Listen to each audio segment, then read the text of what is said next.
Bismillahirrahmanirrahim. Assalamualaikum warahmatullahi wabarakatuh. Kembali bertemu dengan saya, Arif Setiawan. Kali ini kita akan melanjutkan materi sistem informasi akuntansi mengenai flowchart system. Flowchart adalah penggambaran secara grafik dari langkah-langkah dan urutan-urutan prosedur dari suatu program. Flowchart menolong analis dan programmer untuk memecahkan masalah dalam segmen-segmen yang lebih kecil dan menolong dalam menganalisis alternatif-alternatif lain dalam pengoperasian. Flowchart biasanya mempermudah penyelesaian suatu masalah, khususnya masalah yang perlu dipelajari dan dievaluasi lebih lanjut.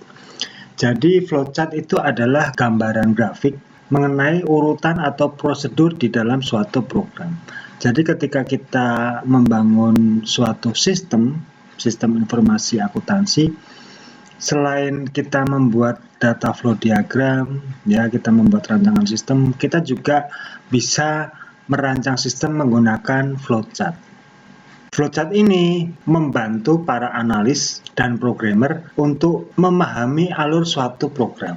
Jadi analis dan programmer itu tidak bisa membuat program langsung mereka coding, bikin program, ya formnya ini, database-nya ini, nggak bisa. Jadi harus didesain dulu, dirancang dulu menggunakan suatu flowchart.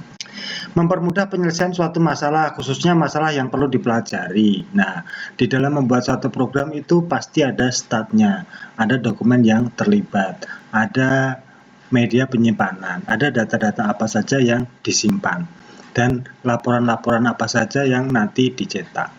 Nah, ini yang dimaksud dengan penyelesaian suatu masalah khususnya yang perlu dipelajari.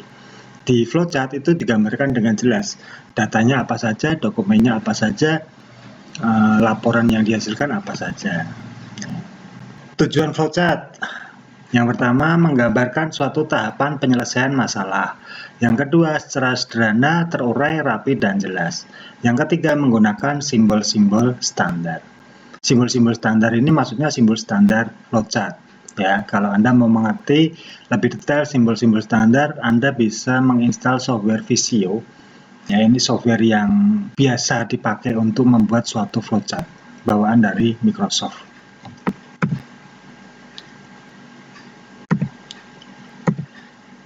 Simbol-simbol flowchart yang biasanya dipakai adalah simbol-simbol flowchart standar yang dikeluarkan oleh ISO. Contohnya ini, ya.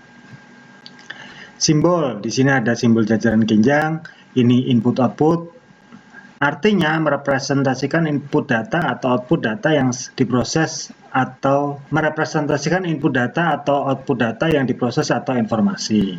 Ya, contohnya di sini ada jam dan tarif upah. Ini adalah input di suatu sistem. Yang kedua, proses disimbolkan dengan simbol kotak, mempresentasikan operasi. Di sini dicontohkan proses menghitung upah kotor, ya disimbolkan dengan simbol proses. Terus penghubung, ya lingkaran kecil, keluar atau masuk dari bagian lain flowchart khususnya halaman yang sama. Jadi kalau kita membuat satu flowchart di satu halaman dan ternyata dari atas ke bawah ini sudah penuh, untuk penyambungan di satu halaman, misal kita mau menggambar di sebelahnya, nah itu menggunakan simbol ini. Anak panah merepresentasikan alur kerja. Anak panah ini digunakan untuk menjelaskan alur flowchart, ya dari atas ke bawah atau ke samping kanan atau ke samping kiri. Nah, contohnya ini.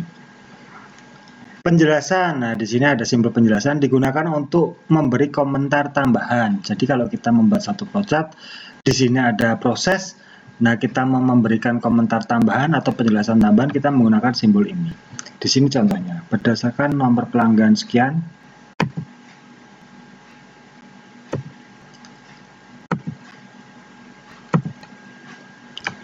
next, ini ada simbol belah ketupat. Di sini adalah simbol keputusan. Ini merupakan percabangan. Jadi ketika kita mau menggambarkan satu keputusan, apakah yes atau no, apakah A lebih kecil B, dan seterusnya, kita menggunakan simbol ini. Selanjutnya, predefined process. Rincian operasi berada di tempat lain. Nah, ini digunakan untuk proses perhitungan atau operasi. Ya, di sini dicontohkan hitung akar pangkat 2 dan seterusnya. Preparation atau nilai awal. ini digunakan untuk pemberian harga awal. Misal kita punya satu variabel di situ SW sama dengan 1, nah itu menggunakan simbol ini ya dalam flowchart. Terminal point ini bisa start, bisa end. Biasa ini digunakan pada awal membuat flowchart, di atas sendiri menggunakan start atau di bawah sendiri sebagai end. Process card ini adalah input atau output yang menggunakan kartu berlubang ya, dicontohkan di sini adalah kartu absen. Ini simbol dokumen manual, input output dalam format yang dicetak ya, ini berarti kertas kerja karena sudah dicetak. Di sini dicontohkan cetak slip upah ya. Magnetic tape ini input output yang menggunakan pita magnetik. Nah, sekarang sudah tidak ada ini simbol dulu. Magnetic disk, nah ini hard disk. I/O yang menggunakan disk magnetik ya, di sini dicontohkan update file pegawai. Magnet drum, di sini ada input output yang menggunakan drum magnetik. Nah, di sini dicontohkan file pegawai. Next.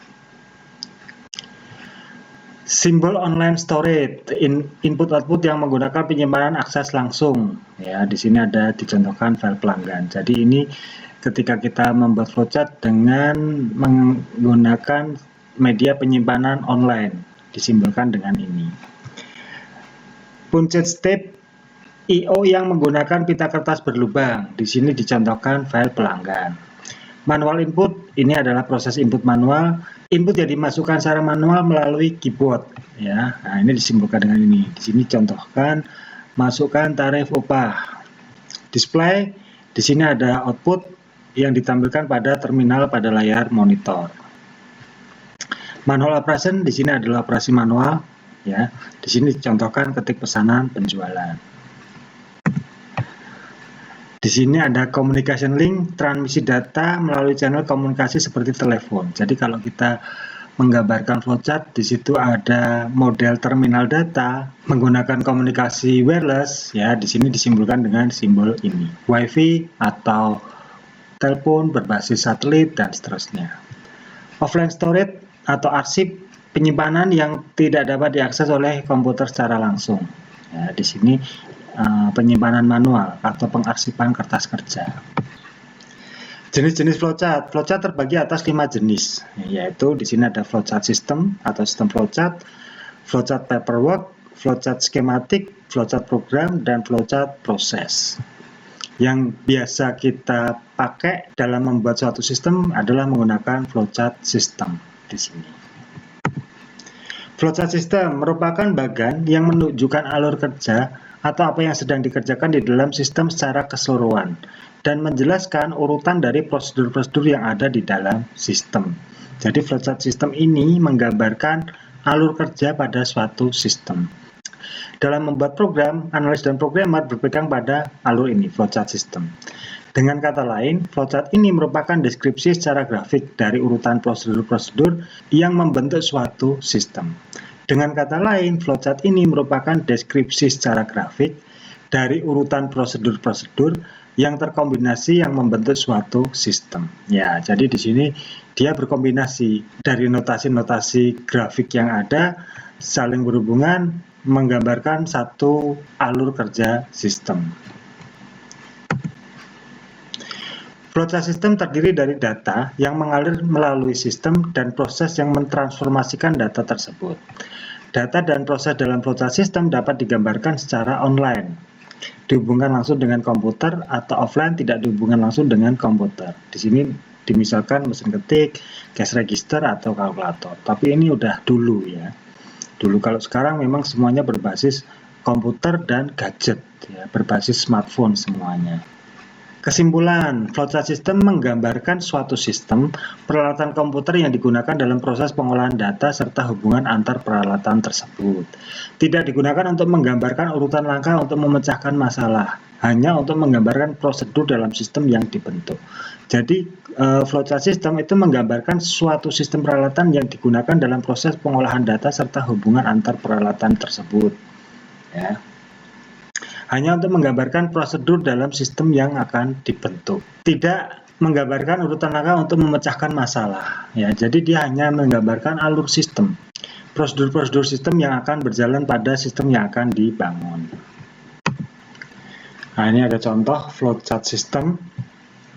Di sini ada pesanan pembelian, simbolnya dokumen manual, lalu diproses, masukkan pesanan pembelian, lalu diinput manual, informasi pesanan pembelian, lalu diproses lagi, tentukan jumlah pesanan, dan dihasilkan laporan jumlah pesanan. Ini simbol laporan, lalu proses manual, keluarkan pesanan. Ini adalah satu flowchart sistem untuk pesanan pembelian barang. Ya. Flowchart sistem informasi penyewaan buku komik. Kita lihat di sini ada data anggota diinput, lalu diolah, ya, lalu disimpan di dalam harddisk. Di sini bisa digunakan untuk pembuatan laporan anggota, lalu dihasilkan di sini dokumen laporan anggota. Data sirkulasi, ya, diinput, input data sirkulasi. Di sini ada beberapa media penyimpanan, ya, data sirkulasi ada anggota, ada denda. Denda itu karena di sini penyewaan, jika terlambat mengembalikan maka dia didenda. Terus item ini adalah item komiknya, ya. Sirkulasi ini adalah sirkulasi keluar masuknya komik, ya, disewa kembali, disewa lagi, kembali lagi. Lalu di sini ada pengarang komik, ada penerbit komik, dan ada buku komik.